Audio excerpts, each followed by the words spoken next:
Hello, this is Catherine, Zoom consultant. Can you hear me?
Great, and sorry for calling you suddenly like that,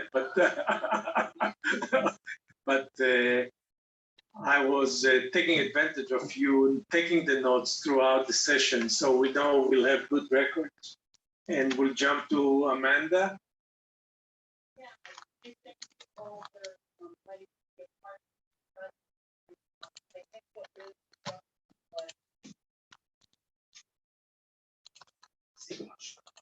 Nie, zamarczenie do zgłaszania tietra. Co? O, futa takiego.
Hello. Hi, Ledina. Hi, Andrei. how you doing? Good. Andrei, I see You also again, have you you. changed? Eva. Yeah, just changed. Now I'm at home. It's 10:30.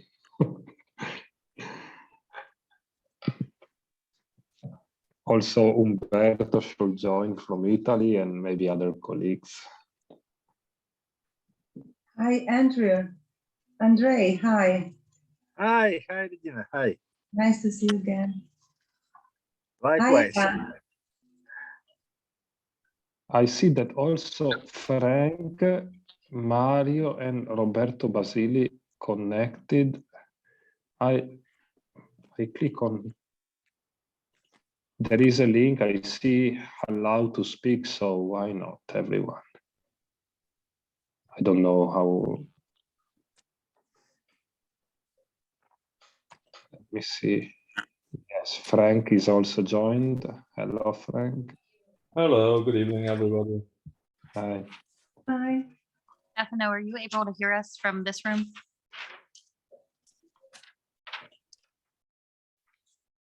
Hi, Yes, I can everybody. hear you. Great, thank you. Yeah. Right, you're all set up. So we have also Iadin with us.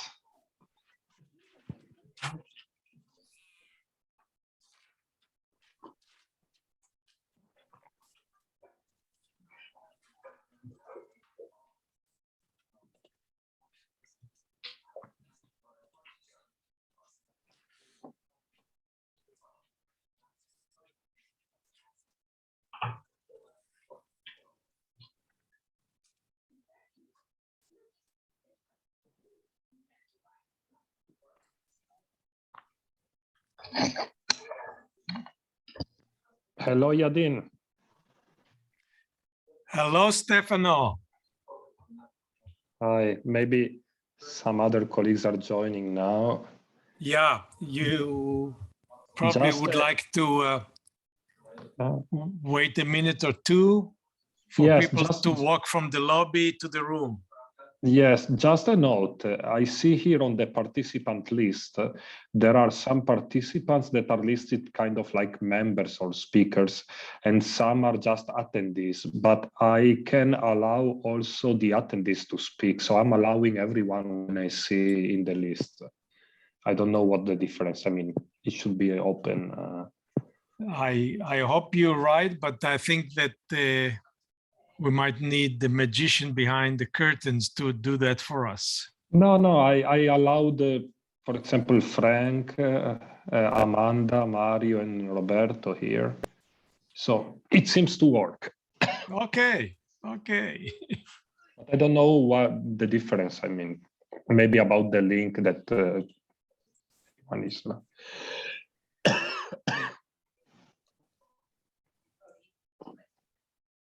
So Yadin, are you guiding the meeting somehow, helping us how to?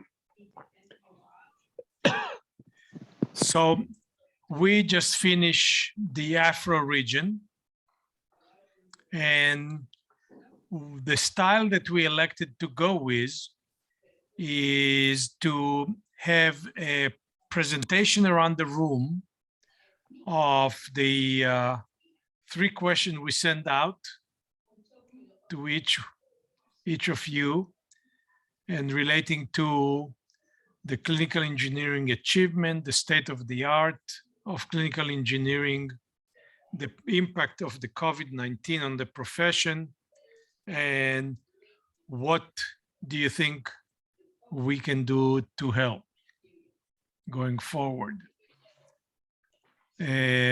It went very well. We learned that Africa is a big continent with many regions, and we'll learn about Europe.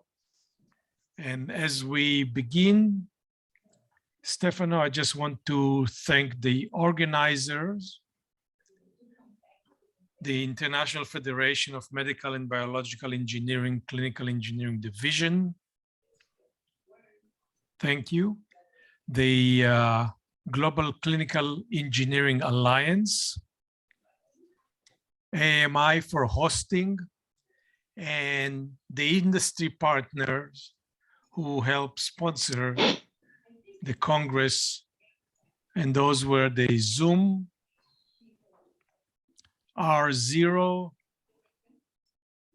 Helium, and Schiller America. Thank you all for the great support. We got that announced, and we will share with you that we have moderators in the room: Jenna De Francisco, Amanda Frank, and myself. Hopefully, Stefano can help us, guiding us throughout the different countries. But basically, what we like to do in the time that we have, just short of hour and a half, is to get a report from you, a short report, and let's go in dialogue about what are the issues that you see that we can help as a group. We'll keep the chat box open, and you're welcome to comment at any time. Anybody can respond to the comment.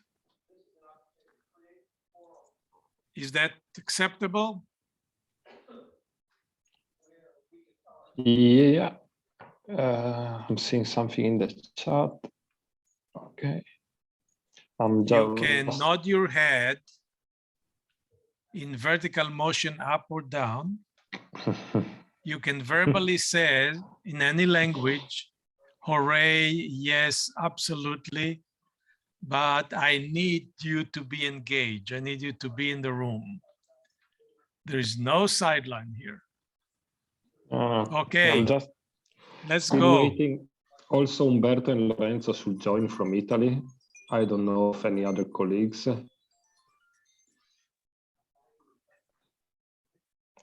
I received a message from Roland of Holland, who participated in the CE Summit a few hours ago. He could not join tonight, but yeah, he was there at the Global CE meeting. Okay. And yeah, just waiting for Lorenzo and Umberto, but maybe we could start here. I see we have Germany, Poland, Albania, and Russia. Anybody else? Mario from? Mario is I'm African and Portugal. Yeah, Portugal. Yeah, correct. Portugal. Yeah. It can be from Mozambique. Yeah, of course. Yeah. And if you get stuck in the flight in between, he can be from Algiers. Okay. So it could be also that it's not really helping having this meeting in a time zone that is not so convenient for most friends across Europe. But anyway, here we are. You're right, Stefano. We had the same problem with the Afro. Everyone is asleep now. Well, we still have the Global Clinical Engineering Alliance after that, Stefano, so don't go to sleep yet. I will not. Here Thank I am. Umberto is just texting me that he has problem entering the room. I don't know. He was there also at the C forum. Also, I had some issues. I had to log in again.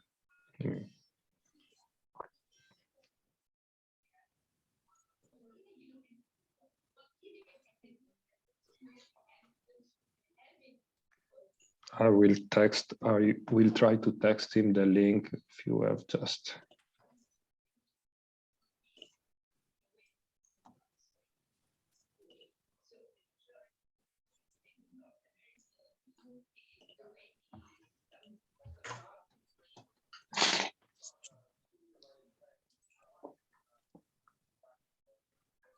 Stefano, whenever you're ready, we can start. Yes, just let me text one thing to Umberto. Okay.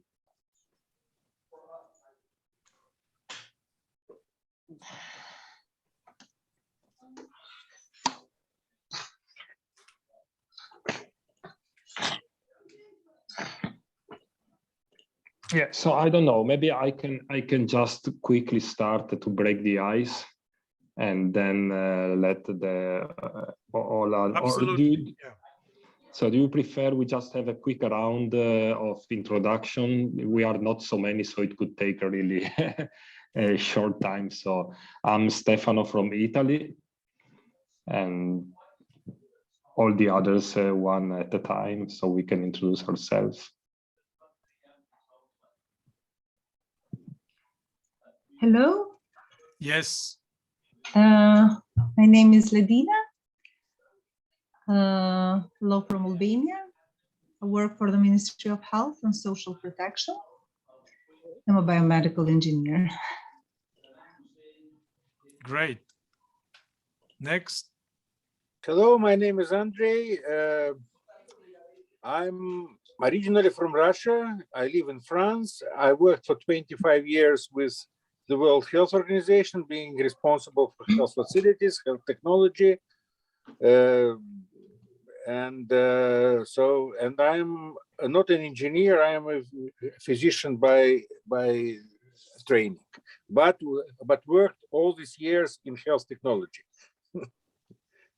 Yeah, we tried to Thank you. correct it for 20 years. You're still not an engineer, huh? No, but I'm in my heart, I'm an engineer. Okay. Okay, next.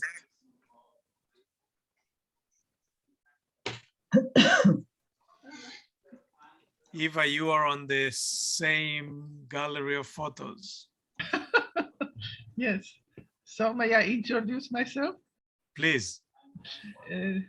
My name is Eva Zalfska. I am biomedical engineer and I am working as a clinical engineer in neurophysiology. And actually, I am a regional consultant in medical engineering in Poland.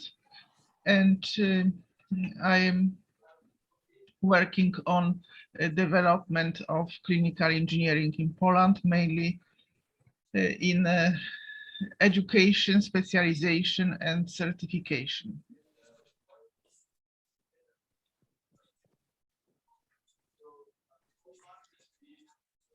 Maybe Frank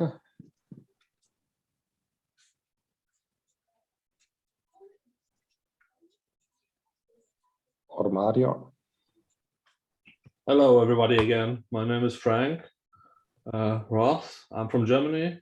I work clinical engineer as well, and I work for a private company called VAMET, and yeah, we are running technical service centers in hospitals, yeah, in almost 7 countries all over Europe.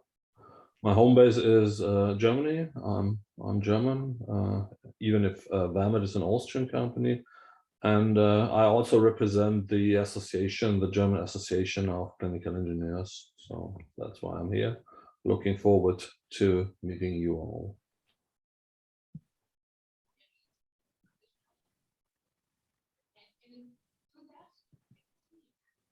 Okay. Can we go next? Ricardo? Sorry, Roberto.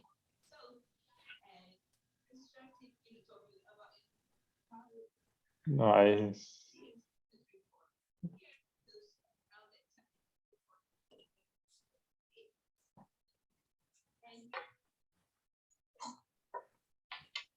If Roberto wants to introduce himself, just open the mic. Hallelujah. I'm Roberto Basili. I'm a healthcare and clinical engineering consultant, and I'm a member of Italian Association of Clinical Engineering. And so I'm attendee in at this meeting. Good. And also Umberto joined now. Good evening, everyone. Just making a round of introductions. So go, Umberto. Okay, my name is Umberto Nocco. I'm a clinical engineer in Varese Town Hospital, which is 50 kilometers north of Milan. And at the moment, I'm also president of the Italian Association of Clinical Engineers.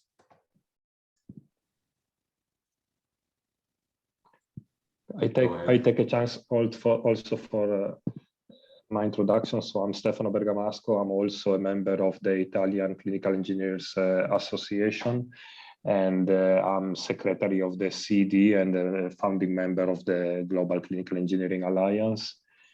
And yeah, a clinical engineer for 20 years. I've been working in service companies, multi-vendor maintenance, and now I'm running my own company. We do mostly regulatory consultancy and training. Maybe next could be Mario. Okay. Mario Forjar-Seca. I'm originally from Mozambique, and I've been in Portugal for 30 years and about 5 years back home to Mozambique. In Portugal, I was very involved in biomedical engineering and medical physics. I created the first biomedical engineering, one of the two first biomedical engineering programs in Portugal, and I was for many years president of Portuguese Biomedical Engineering Society.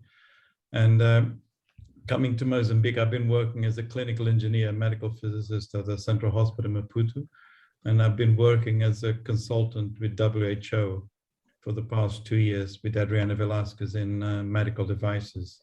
So I'm also very heavily involved in the administrative council of the Federation of Biomedical Engineering. So I've been involved in many areas around the world, and I really like biomedical engineering. I've been fighting very much for clinical engineering for the past 5 years or so. Over. Great.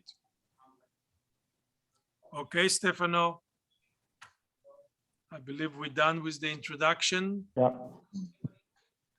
Let's go to business.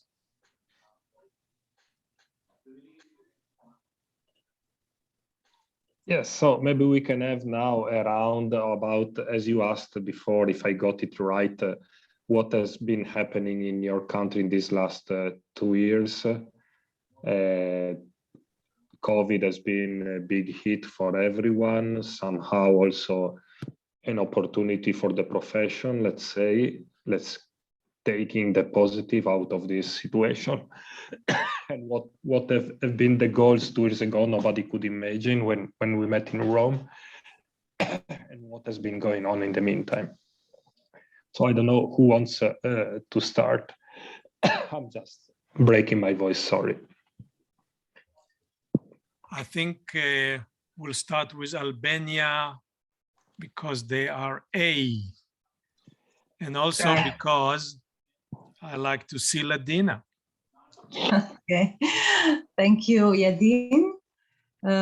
We always are the first. We start everywhere the first, but we are not the first in this field, unfortunately. Hello again, everyone.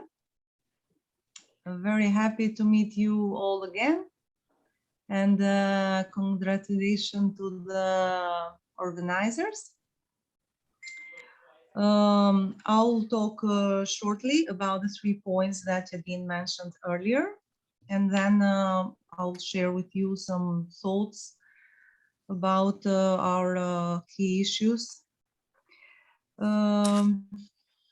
About achievements, we are talking about the last 2 years when, as we know, COVID is the key word. Yes, it was an opportunity for all of us to promote our profession, but in countries like Albania and Kosovo, I would say Balkans, It was an opportunity to promote the great need.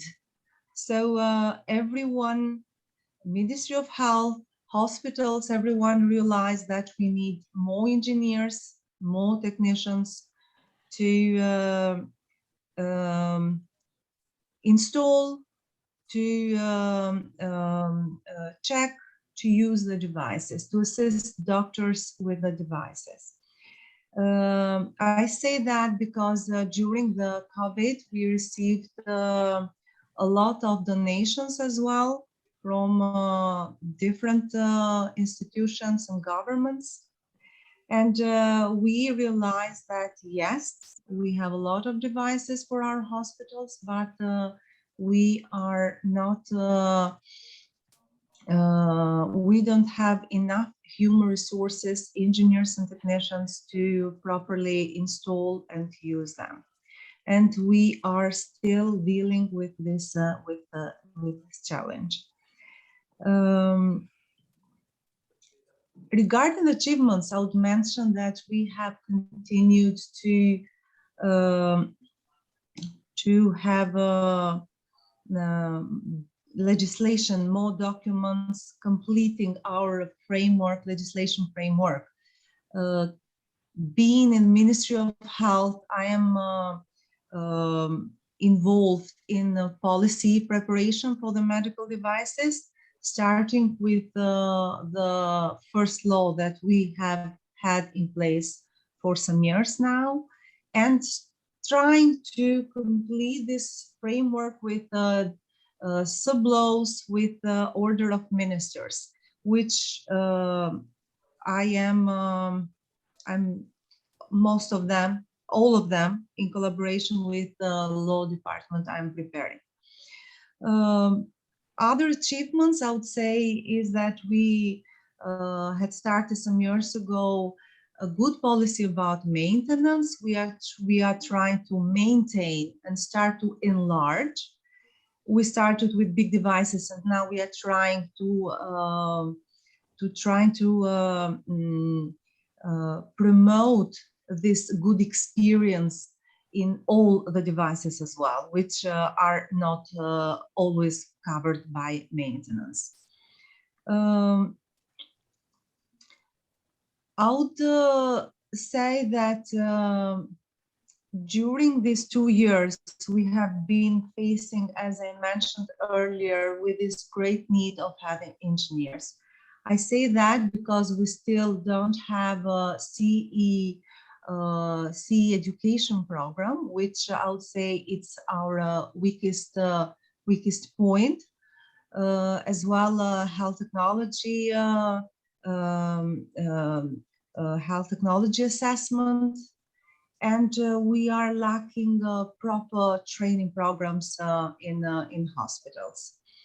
In the last 2 years, we have been purchasing a lot of devices. We are planning to buy other devices as well, but we are not planning to have proper training programs in place. This is a real problem. That is what I see as a real problem. I would mention that Albania is and the Balkans in general are in a process of integration in EU. As part of that, we have had some projects, serious projects from EU.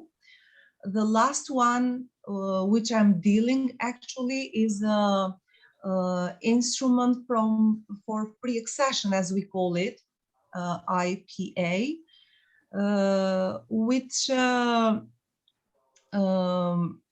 will help Albania in strengthening the response of the hospitals, especially in cancer treatment and cardiovascular diseases. But focus will be in digital health as well. And I have specifically requested that training programs are involved involved in this project. Something else which is new for my country is the Order of Engineer. Just recently, we are working on a sub-law about the Order of Engineers, and I'm trying to include the clinical engineering in that. What I would like to say is that we all know how difficult the situation is, especially in Balkans. We sometimes do some steps ahead, but then depending on the goodwill of the ministers, we might not carry on with the same speed. We might do some steps back as well in some cases. So it's a struggle, as we know, in every country. Here, I would like again to underline the role that WHO might have in the whole process. I raised this issue in Rome, in the Congress in Rome, and I discussed the issue with Adriana Velasquez as well, as an instrument in our country to promote and to help. Because as I see it, the regional offices are not always very helpful in this. They are, as it should, waiting for the needs of the Ministry of Health. But I think it might be the other way around as well. They might promote the great job that Adriana is doing regarding medical devices, policies, health technology. So to promote, to present to the minister that a lot has to be done in that regard as well. Okay, I might probably add something else during this meeting, but for the moment, that is. Yeah, that would be a good idea to get more feedback from you as other topics are being raised by other people. You can come back and give opinion about that. One question that comes to mind, especially because your background and the current employment within a government agency beg the question of how can we better promote the profession in governments?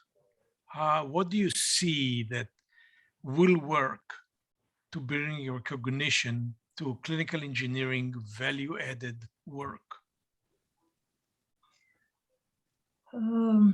That's why at the end I mentioned WHO as an instrument to promote it. Another one might be through projects as the one I mentioned, which was in our case a European project. And both of them are international input, international influence, because it's hard to convince and to promote it within.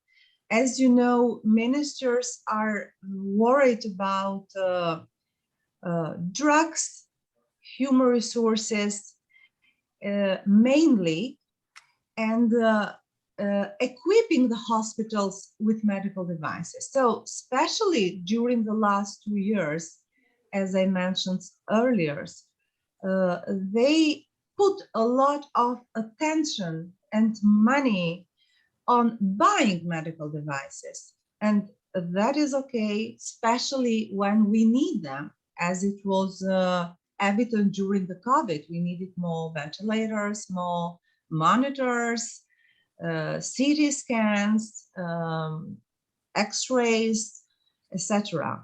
But they are not thinking about human resources. They are thinking about human resources, but doctors and nurses, not engineers and technicians. And they always think that IT or an IT or any other or a physician might do the job perfectly. So I think that it should be through international voices, international experts to raise awareness in the government, together, of course, with the promotion from the societies and clinical and local clinical engineers. And I think working from both sides will raise their awareness on the need for the clinical engineers. Okay, thank you. We'll probably come back to that. That's a very important comment you made about ministers understand capacity, but mostly as far as human capacity, other than equipment and drugs, it goes towards the physicians and the nurses.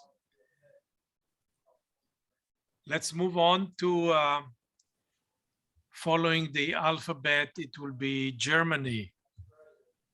And if we can get the report from Frank.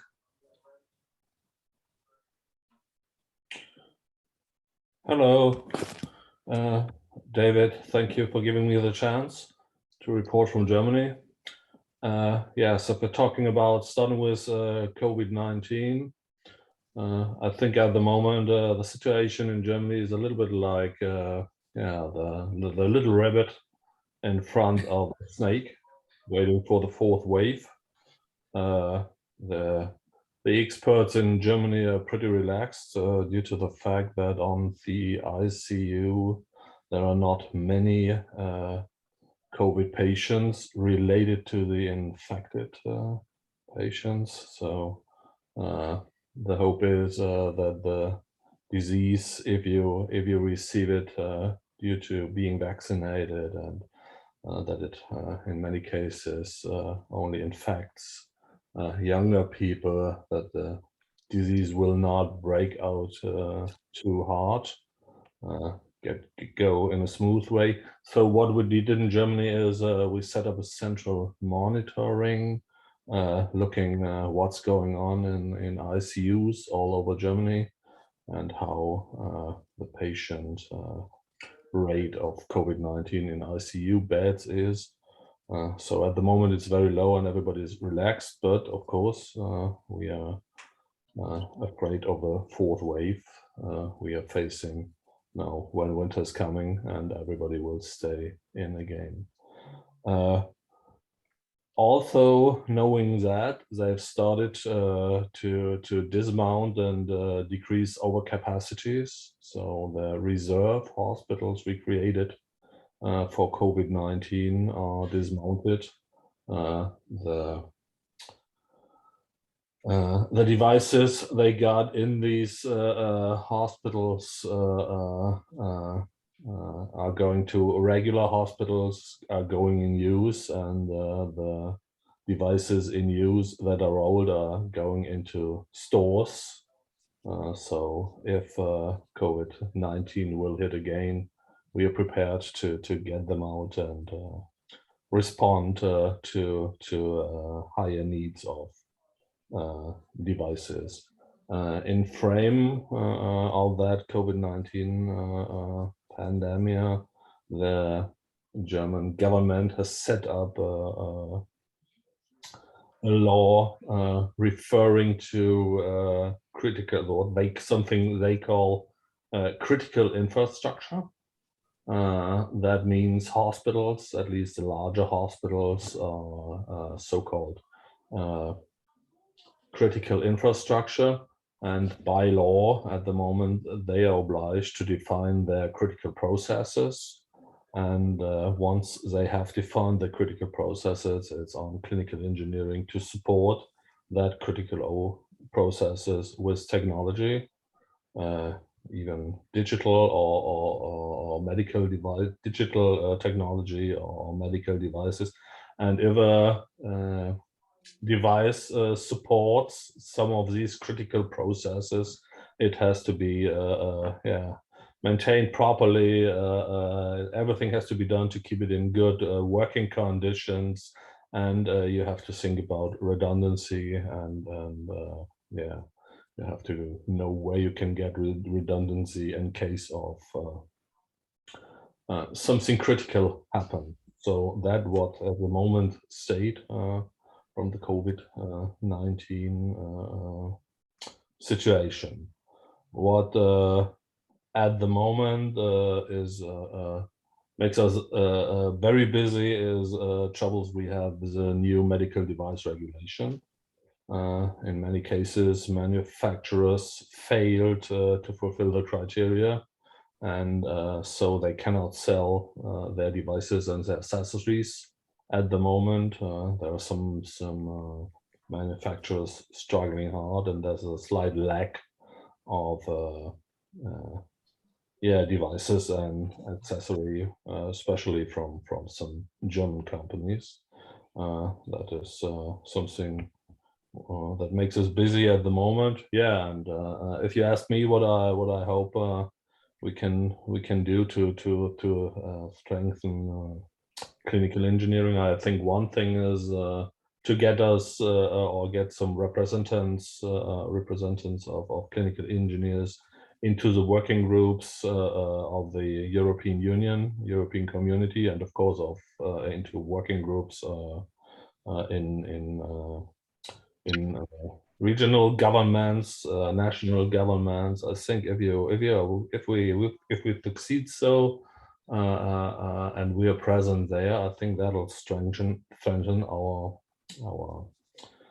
the awareness of what clinical engineers are able to deliver to get healthcare systems running quite well. Another thing I noticed in Germany when I entered the board of directors of the Association of Clinical Engineering here in Germany is that there's a need or an interest of some local groups in hospitals, some local clinical engineering groups to get direct contact to other international clinical engineers. So maybe it'll be an idea to set something up like, I don't know the English expression, but something like a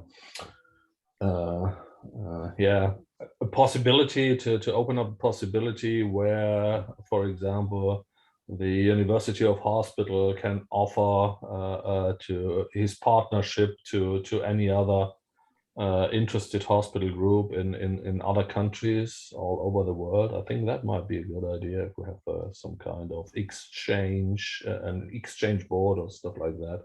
I think there are many people interested. So the idea is to set up maybe a network farther than ours here. That'll be, in my opinion, another good idea to promote our idea. So this is it from Germany so far. I hope I haven't forgot some major points you're interested in, but if so, please feel free to ask. Wonderful report.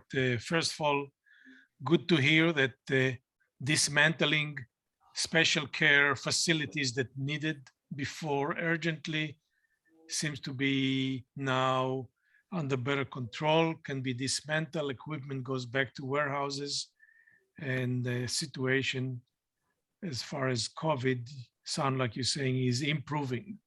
That's great to hear that. And I took some points. I don't know if it's large enough for you to be able to read it from what you said, but you hit on the points that I was looking for. Your room still overcovering our audio.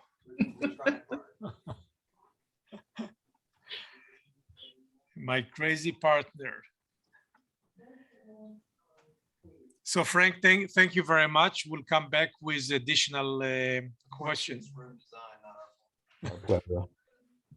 And next we'll go to Italy. Anything happen in Italy these days? Did we fix?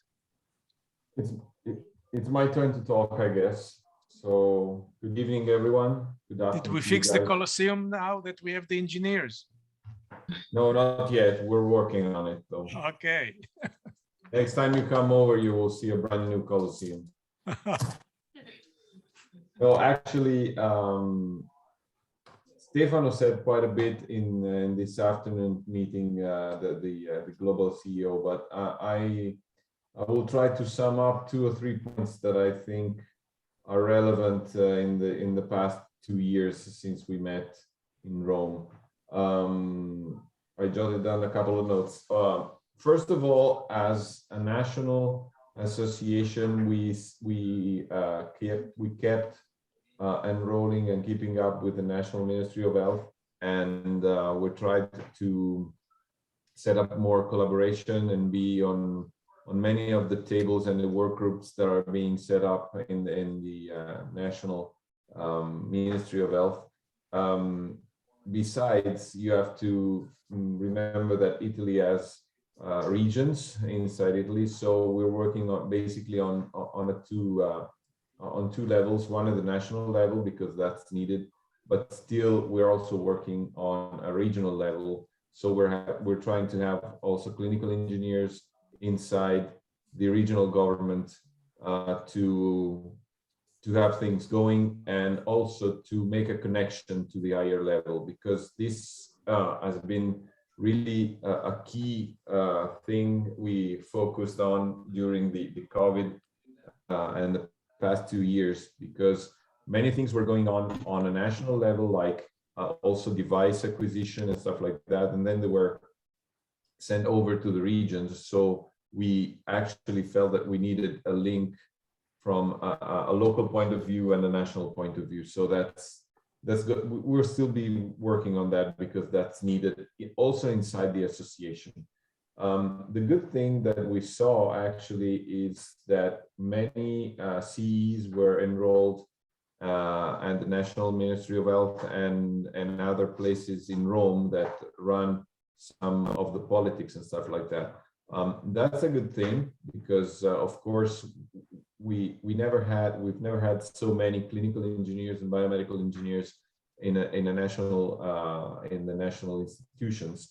What I would add as a suggestion probably is what you should need is a sort of rotation of these subjects who need to live in the hospital for some time before going to the national level, and maybe after a while go back. Otherwise, probably they will lose contact to some extent with the reality of the hospitals and everything we have to deal every day, and maybe become a lot of too much regulation and too little practice. So you have to find a way that to mix up those two items, regulation and practice, and of course. I forget. I'm missing the word. Sorry about that. A schooling point of view, a schooling activity, also from the association courses and training. Okay, training. That was a missing word. Might be a good answer to that. But still, I think that leaving the hospital and leaving the let's say the everyday life throughout the wards might be a good help also when you move to a higher level and get to work with that. The other thing, the quite important thing we had in the past year was the certified list of clinical and biomedical engineers, which is to be established at a national level at the National Council of Clinical Engineers. That's a first step to the certification, to a sort of certification of the role of clinical engineers in Europe, in Italy, sorry about that. The idea is that at the moment we do have a list, we do have a national list of clinical and biomedical engineers. I should say that at the moment probably we not really know how to use it, so we're still working on that. That could be a list you can pick people from when you have to enroll people in your institution, or you can look up for professionals wherever you need, whenever you need some work to be done, and from both sides. So we're still working on the way to use this list of clinical engineers. Out of COVID, okay, we're running a little bit better at the moment, hopefully. We're not having huge numbers, probably due to a massive vaccine campaign we had through Italy, and figures are really good at vaccine people, and this probably is helping us in keeping numbers low, and we're keeping low numbers in the ICUs and stuff like that. And we know that of course all the hospitals throughout Europe started back in doing what they were doing before COVID. So we're really seeing a sort of low volumes on COVID patients. As Frank said, of course, we have in the process of resetting all the hospitals, moving the devices we acquired in the COVID, in the outbreak last year, and get them whether to warehouses or whether into service, in other words, trying to figure out plans just to get them back real fast if needed. Hopefully we don't. And now at the moment we are starting a new process of huge acquisitions. We have a lot of fundings from the EU and all the acquisitions of many especially big devices like MRIs, CT scans and stuff like that. We're talking about like 3,000 as we say, high technology devices to be acquired in the next 2 or 3 years throughout Italy. So what we will see is a huge work for clinical engineers, and hopefully we hope that this goes together with also a lot of people entering the system and being enrolled by the national healthcare system, whether in hospitals or not, just to handle this amount of new devices that are coming in service in the next 2 or 3 years. So these are the main topics I wanted to share with you.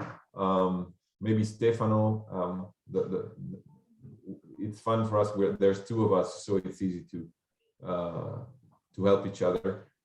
So if Stefano has something to add, I will hand in the word. Otherwise, I'm open for questions.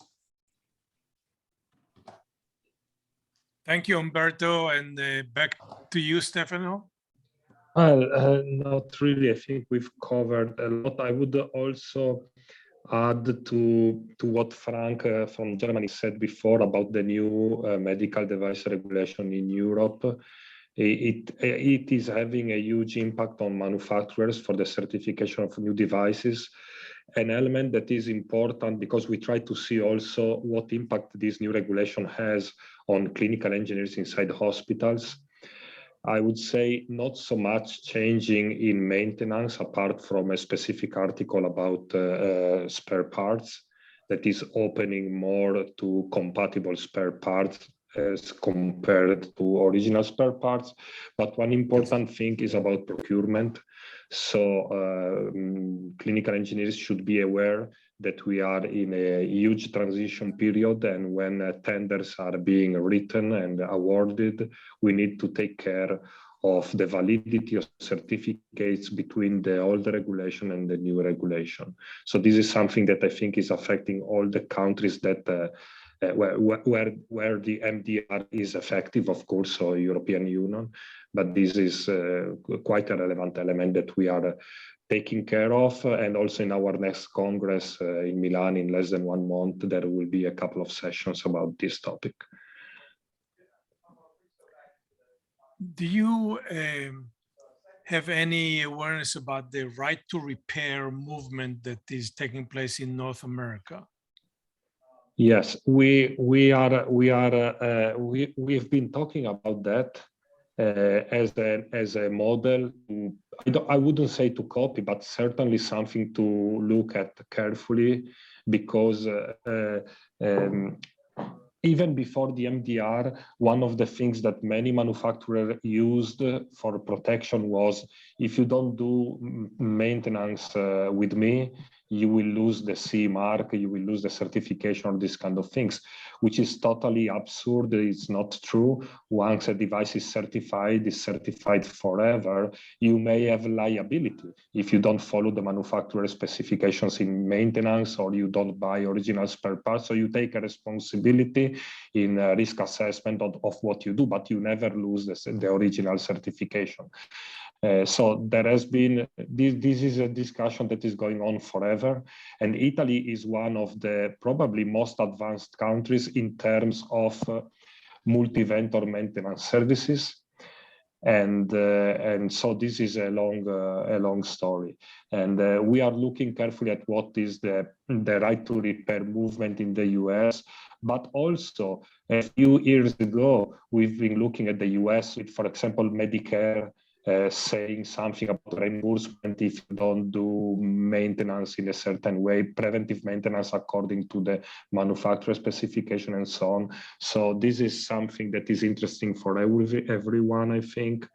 And yeah, now this new point of the MDR is explicitly mentioning the provision of spare parts, saying that whoever is providing spare parts has to make sure that they don't affect the safety of devices. So this somehow implicitly opens the market in a certain way to third-party spare parts, so compatible spare parts, and not only original spare parts. So this is a big discussion going on, and the MDR has this small part that has a direct impact on maintenance activities. Most of the MDR is about the certification for manufacturers, but of course this also has an impact on clinical engineers, especially for procurement, as I was mentioned. Thank you. And of course, we'll come back. Trying to capture the comments, and also the moderators in the room using their laptop and capturing everybody's comments. Probably better than I can do. Next, we're going to Portugal and Mario. Hello, I've just seen him to disappear. There was Pedro Moreira Neto, was actually connected, but it disappeared. I've been out of Portugal for 5 years now, and I was very, very involved in the biomedical engineering community. And at the time, I was beginning to defend quite a lot the clinical engineering community as such, or the concept. But a lot of people were trained in Portugal with the biomedical engineering programs, but the biomedical engineers, the universities, they didn't like the concept at all of clinical engineering for some reason. And they wanted, the problem in Portugal, a lot of it was geared towards university training with research. And what we really need, we all know in this community, is to actually get biomedical engineers in a clinical setting, which is what we do call a proper clinical engineer. And I've been fighting for that quite a lot, but I just realized now, several of my students are now working in hospitals, but still as biomedical engineers, because the concept of clinical engineer is not really accepted as such in the environment in Portugal. there was one person trained in Brazil, Pedro Neto, was actually here just now. It just disappeared for some reason, because I would like him to actually speak, because he's in the north of Portugal in Porto working as a clinical engineer, and he's actually the only person that I know of is actually defending clinical engineer and working as a clinical engineer. And that's one of the big problems that we have, because if you go to the regulation organization in Portugal, the people who actually regulate biomedical devices are not clinical engineers or biomedical engineers. They're pharmaceutical people, they're biologists, which just shows a very big problem that we have there. And so what Pedro just here. So Pedro, can you hear me? Because I think at the moment, the best person to actually talk about the situation, the present situation in clinical engineering in Portugal is Pedro. He's just joined, and I would like him to say something about it, because even if I've fought a lot for clinical engineering while I was there, it was very hard, and slowly I hope things will be moving, and Pedro will talk about it. Pedro, please.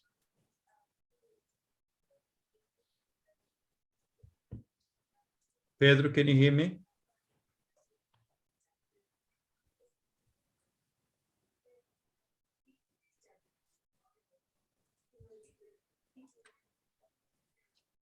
Hello, Pedro. He's probably having problems. It disappeared again. So if he joins in the meantime, we'll let him say something about it. But what I believe in is that we really need to get, we don't have in Portugal proper degree in or masters in clinical engineering. So we really need to get some more training in clinical engineering, more awareness of clinical engineering, and get those people who are actually working in the hospitals to be actually recognized, not as biomedical engineers in the hospitals, but as the clinical engineers, because that's exactly what they're doing. And that change of mentality, it's what is needed. So a lot of sympathy jobs have to be done with the Ministry of Health to try and change their attitude. Over. Okay. Thank you. And once again, as we go around the room, you're welcome to comments about commonality that you see in the challenges or different priorities that you see in your country, which takes us to Russia. Andre, can you give us a picture of what's going on in Russia? So thanks, Yadin, but something wrong with your alphabet. So you missed Poland. Yes, thank you, Andre. Poland was supposed to go before Portugal. Yeah, since when you are becoming to be since when you're a nice person, Andre? Yeah, then you need to go back to school. Now you sound like my mother.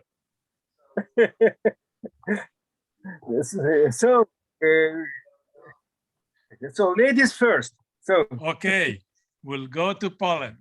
Okay, thank you very much. I have talked about this in the morning during Global Summit, but I will summarize again. In Poland, the situation is that we are just preparing for developing clinical engineering again, because we actually have a generation gap, because we have some clinical experienced clinical engineers, but we have no people which are ready to start in this profession. It is because there is a long period that in regulations in the health care, there was no place for clinical engineering, in contrast to medical physics. It was a period that the candidates for clinical engineers were not past the postgraduate education, because the system in education has been established in Poland almost 20 years ago. It is the system that the clinical engineering, which is called in Poland medical engineering, but I will keep this name clinical engineering, is a profession which is applied in medicine. It is not medical profession, but it is profession applied in medicine. And it requires specialization similar as in medicine. So clinical engineer is a person who passed the postgraduate 3 years education and passed the state exam. But of course, it is a very big effort for young people, so they expect they will have a good job and good salary. And unfortunately, due to these regulations, which have no place for clinical engineers, and with problems with recognition of this profession, there is unfortunately no good perspective for employment. So for several years, young people didn't want to start this postgraduate education. So now we are at that point that we have prepared a system for education. We have few candidates every year, but it is not enough to start these courses. So actually, we are at that point that we decided to start two ways. One way is to develop the regulations with the Ministry of Health and to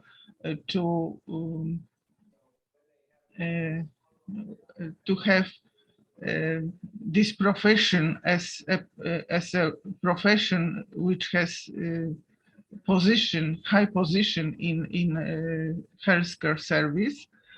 And when we will prepare these regulations and the perspective of good job for specialists, we will parallelly, we want to start this postgraduate education. But of course, it is like a loop, and it is not very easy to start, because people who are preparing to start with this education, they ask, okay, but what we will do after these courses? And when we speak in the Ministry of Health, he asked, okay, we will put these regulations, but where are those people? So it's like a loop. So what is very difficult now is to find this good starting point. And of course, another problem, which is obvious, it's money, because we want to adjust our education system to meet the international standards and international requirements for credentialing, because it will be, of course, very attractive for people to make such a big effort and to be able to have this international certification. So we are just preparing for that. But of course, what we are looking for, there are some financial supports. So some projects or some maybe from European Union, which will be able to help to organize these courses, because actually it was partially supported by Ministry of Health, but it is not sufficient. So we will need to find also financial support to start with this. But what we may expect from International Clinical Engineering Society is any advices and any arguments which we may use in to convince the authorities to put this profession and put competencies, because what is important that there will be a space and there will be competencies reserved for clinical engineers as radiotherapy in medical physics. So what we are looking for benefits which we may present, mainly of course economy, because it is much easier to understand that something will provide economy, improvement in economy. So but what is the most difficult is to find this good starting point to start with these two parallel ways, because it is not easy. It works like a loop. So your advices and suggestions are welcome. Thank you very much. Thank you, Eva. My understanding is that Pedro is available now online from northern Portugal, where the great Sherry Mateo is made. Hi. Hi. How you doing? Looking How are good. you? Yeah. Hi, Mario. Hi, everyone. It's my experience in Portugal. Can you hear me? Yes. Yes. Okay. It's my experience in Portugal. The clinical engineering in Portugal, it's almost non-exist. Né? Only company in Portugal who does real clinical engineering is my company. And the culture of clinical engineering, the hospital engineers in Portugal is completely different from America. I'm from Brazil. I'm living in Portugal since last 5 years ago. But every day we are battles to try to change the culture and the mentality about hospitals about clinical engineering. But when we manage to show what the clinical engineer is capable, the hospital administration, the board change the vision. So when we start to work and apply the clinical engineer, the board of the administration of the hospitals are changing, and they pay for us, or they looks good and what the clinical engineer is capable to do. So we need to develop clinical engineering in Portugal, and we need to recognize the biomedical engineers. So we have many biomedical engineers in Portugal, but only 2% works with clinical engineers. We have different culture. The culture in Portugal is for electromedicine and only for calibrations and corrective maintenance, not to HEM, not to preventive maintenance, not to available of the technology from the hospital. So every day we fight for change this culture, And with the last 3 years, we had the great opportunities in the different hospitals in Portugal. Now I'm working 8 hospitals in Portugal, and we make better from this hospital and for these patients. Okay, very good. It seemed like you happened to fall in the right location and the right time, but overall, it's not such a great description of what clinical engineers are doing in Portugal. Thank you. Yeah. And by the way, why don't you keep Rolando in Real Madrid instead of Manchester United?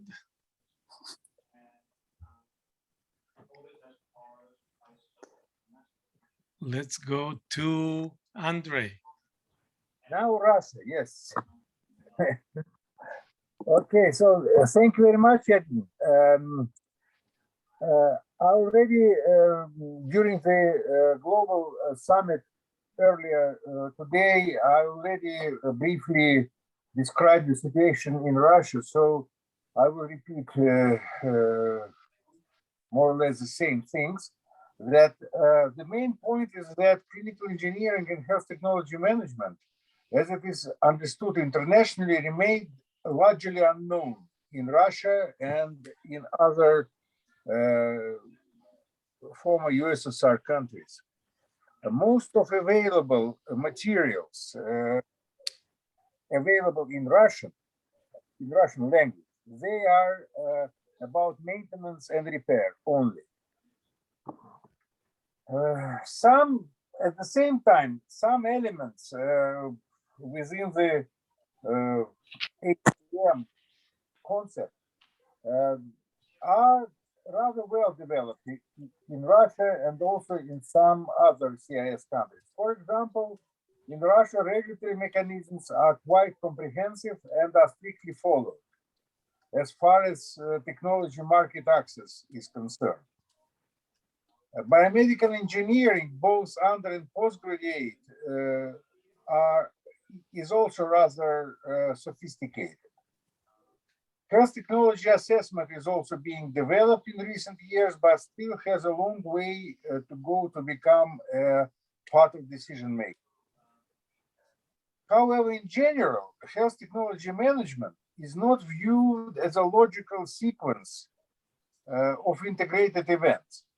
Various parts of HTM cycle are separated and being dealt with by different actors separately without any interaction.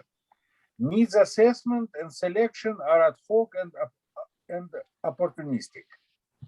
There are practically no in-house clinical engineering departments, and this function is normally outsourced to private or state-run companies. In Russia, the inventory, as a result, in Russia, the inventory in most of facilities outside Moscow and St. Petersburg is obsolete, and large part of inventory, around 40%, is not used due to various reasons. In other CIS countries, for example, in Central Asia, the situation is even worse. Clinical engineering profession is not recognized, and such term doesn't exist. These people are called at best medical engineers, those who are linked somehow with equipment in hospitals. There is no professional society. There is a society of medical physicists.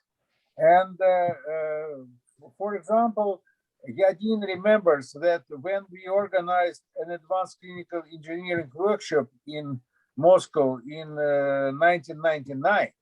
In the winter. Yes, we were organizing it in collaboration with the Russian Association of Medical Physicists, who are also somehow taking care of equipment in hospitals, but this is the only profession which is, recognized, and those people who work directly in hospitals. So that's the situation. And also the problem is that Russian HTM community, if we can, or biomedical engineering community, it remains largely isolated from the mainstream of international professional exchanges, interaction, for various reasons. Okay, so language barrier is maybe one of the reasons, but also lack of proactive approach on the part of local engineers and technicians in searching for external sources of information and professional contacts, and lack of support from authorities and any incentives to do so. So Russia, like in many other areas, in clinical engineering, is also isolated, and unfortunately now every year it becomes more and more isolated. So this kind of, the euphoria of 1990s is disappearing. So I'm not going to go deeper into politics now. No, yeah. Now that you got us all depressed. Yeah, because it's rather difficult to talk about that. But this is the situation. So I hope that we would be able to establish better contact now with the Ministry of Health, since there is now, as I mentioned during the Global Summit, there is a lady in charge of medical devices who recently moved from the regulatory and before that she used to work in a major hospital in Moscow. So she has a very broad view, and she also participated in WHO forum a few years ago. So okay, let me go ahead in the essence of time, Andre. Okay, and see, Stefano, if you care to talk about what the similarity did you hear this afternoon? Yeah, so our problems in Russia are similar to many which were described already. Mainly, this is lack of recognition, or actually no recognition. Let me get Stefano from Italy. Yeah, Stefano. But as Andrei was mentioning now, there are these similar things that we've been hearing. First of all, as many said, and Andrei was saying now, the recognition of the profession and the still uncertain positioning of clinical engineers inside hospitals.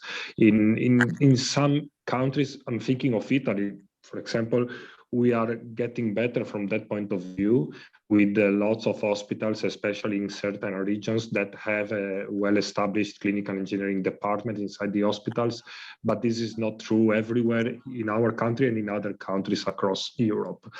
And a second point that is linked to this is who has responsibilities on medical devices. Someone talked about pharmacists.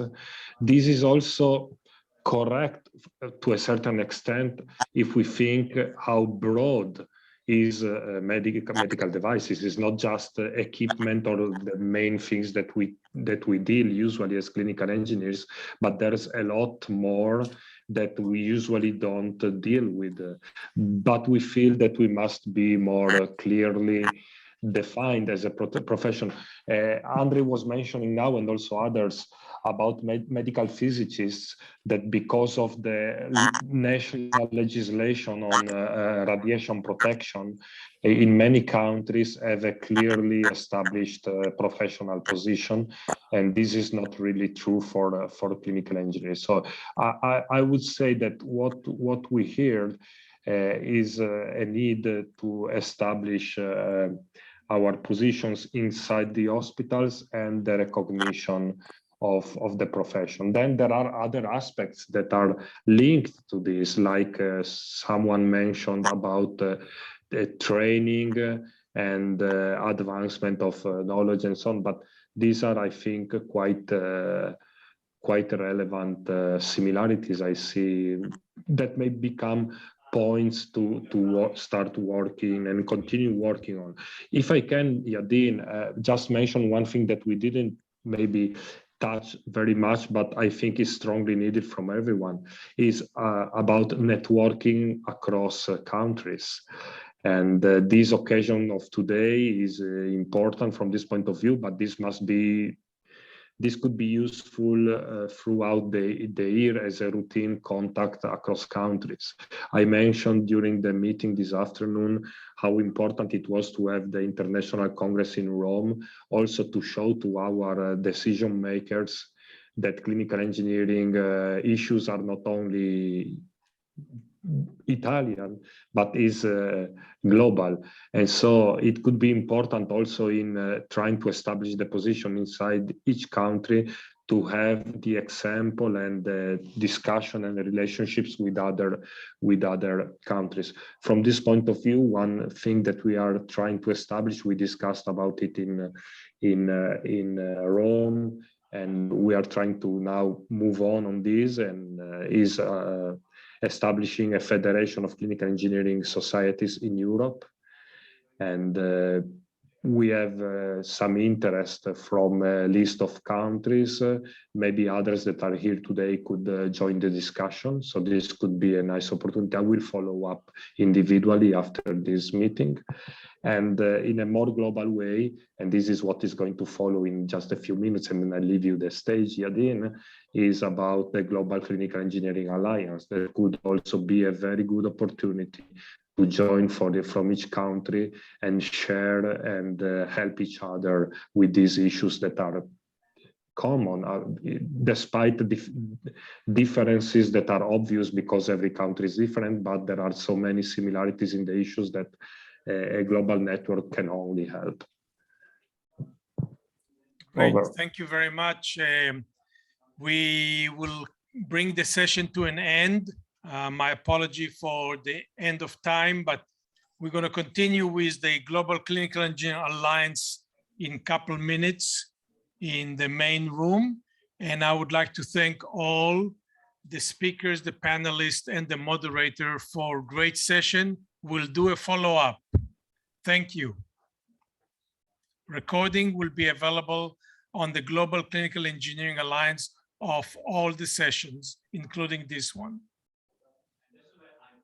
Take care.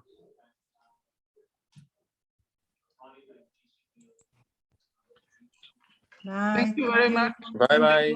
Bye. Bye-bye. Bye. Thank you. Bye. Bye-bye. Bye.